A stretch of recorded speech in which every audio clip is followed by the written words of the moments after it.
चाहिए कि किसी छात्र को बीपीएससी की परीक्षा हो, चाहे मैट्रिक की परीक्षा हो, चाहे आईएससी की परीक्षा हो, जिलाधिकारी महोदय को ऐसी घृणित कार्रवाई नहीं करनी चाहिए थी। लड़का है, लड़का को समझा बुझा करके भी हटाया जा सकता था। उसको थप्पड़ मार करके आप जनादेश अपने पावर का दुरुपयोग किए हैं और शासन और प्रशासन को बदनाम करने का काम, आप पूरे मानवता को शर्मसार करने का काम किया है आपने। मैं इसकी कड़ी भर्त्सना करता हूँ। निश्चित होनी चाहिए, सरकार उनकी है, कार्रवाई क्या करेगा? हम मांग करते हैं कि ऐसे लोगों पर कार्रवाई होनी चाहिए कि अगर प्रियंका जी और राहुल जी के बातों का जवाब हो तो नेता आदरणीय मोदी जी सदन में, गृह मंत्री जी सदन में खड़ा होकर भारत की जनता के इन सवालों का जवाब देने का काम करें, तब ना हम समझेंगे कि आप खरा उतर रहे हैं जनता के विश्वास पर। आप तो एक भी सही, आप निरुत्तर हैं सदन में, आप निरुत्तर होकर के उनके मुंह को देख रहे हैं और सत्ता पक्ष की जिस तरीके से लोग वहां हल्ला बोल कर रहे हैं, ये शर्म की बात है। इन लोगों को शर्म आनी चाहिए कि जनता की उन जवाबों को, सवाल के जवाबों को आप नहीं देने में कामयाब हो रहे हैं, इसलिए आप वहां हो हल्ला करके नेता प्रतिपक्ष की बातों को, हमारे नेताओं की बातों को आप दबाने का काम करते हैं। कल जिस तरह से बीपीएससी का परीक्षा, सवाल अच्छा है, लेकिन मैं इस पर कहूं कि नारी सशक्तिकरण का जो प्रोपेगेंडा देश में भारतीय जनता पार्टी के द्वारा सदन में लाया गया, क्या 2024 के चुनाव में भारतीय जनता पार्टी उसको धरातल पर उतारने का काम की है? पूरे देश में वन नेशन वन इलेक्शन का ये लोग ख्वाब जो पाल के रखे हैं, जनता को सर में दर्द है और पैर में दर्द की दवाई लोग देंगे, तो ये काम चलने वाला नहीं है। पहले एक एक बिल जो आप ला रहे हैं, उस सदन में जो जिस तरीके से आप बिल को ला रहे हैं, उसको आप एमेंडमेंट करके धरातल पर लाने का काम करें, तब जाकर के इन लोगों की बात बन सकती है और जनता सुन सकती है। जनता तो अब देख रहे हैं, लोकसभा चल रहा है, किस तरीके से हमारी नेता प्रियंका गांधी, राहुल गांधी मुखर होकर के आपकी बातों को सदन में, जनता के बातों को सदन में रख करके और जनता को सुनाने का काम कर रहे हैं। मैं पूछना चाहता हूं माननीय प्रधानमंत्री जी से, क्या इन सब बातों का आपके पास सदन में जवाब देने के लिए कोई समय है कि नहीं है?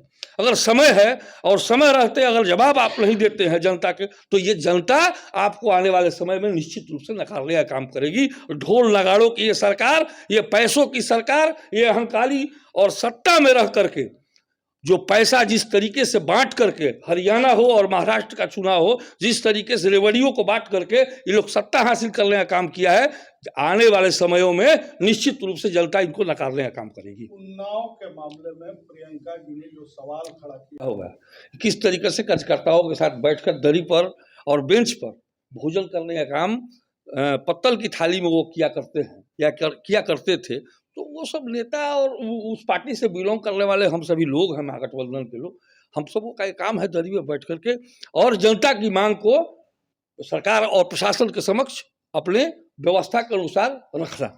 लोगों को राहत मिला? हाँ, राहत 100% मिल गई। आकर के अनुमंडल पदाधिकारी ने घोषणा किया कि ये जो अस्थाई आप लोगों का बसेरा है ज्योति चौक पर, ये कभी नहीं टूटेगा और समय पड़ेगा तो अब इसका स्थायी निदान करा करके ही हम सभी तोड़ने का काम जिला प्रशासन करने का काम करेगा। डुमराव जाने का जो मार्ग था वो बहुत दुर्दशाग्रस्त है, आपने उसमें पहल की है सर, क्या उसमें? देखिए, उसमें पहल तो ये पहला हमने किया कि उसकी जो अनुरक्षण नीति के तहत है, अनुरक्षण के तहत सड़क बन जाए और उसका प्रस्ताव भी हमने सरकार और माननीय मंत्री को विभाग से भेजवाने का काम किया है कि सड़क का चौड़ीकरण हो और उन्नयनीकरण हो और जहाँ जहाँ गांव पड़ रहे हो वहाँ नाली का निर्माण हो।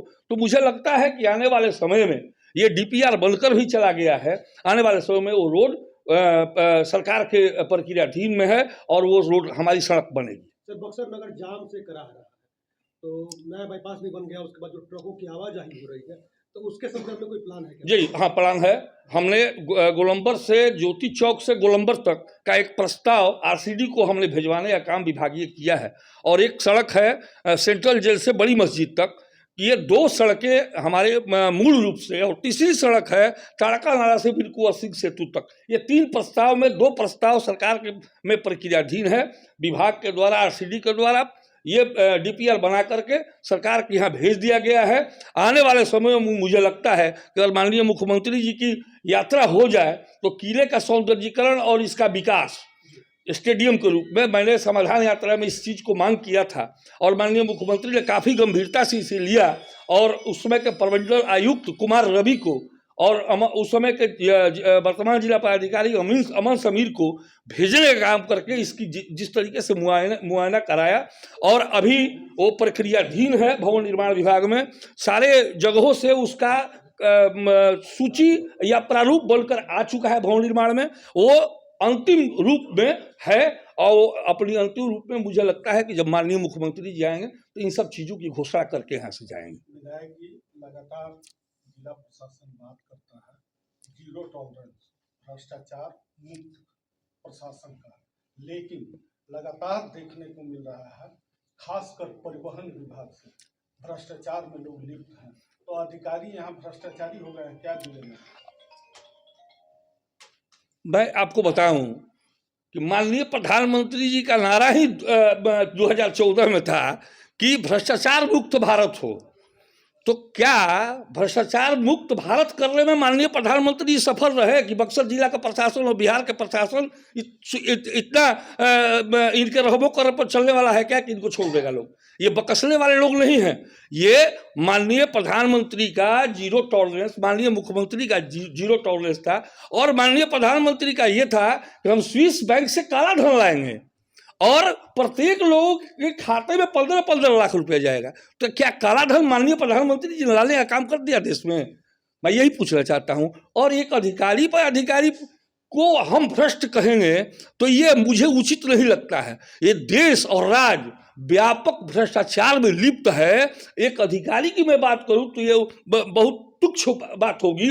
सारे लोग इसमें डूबे हुए हैं, इस हमाम से कोई बचा नहीं है और ये पानी गंदा हो चुका है, सर के ऊपर जा रहा है।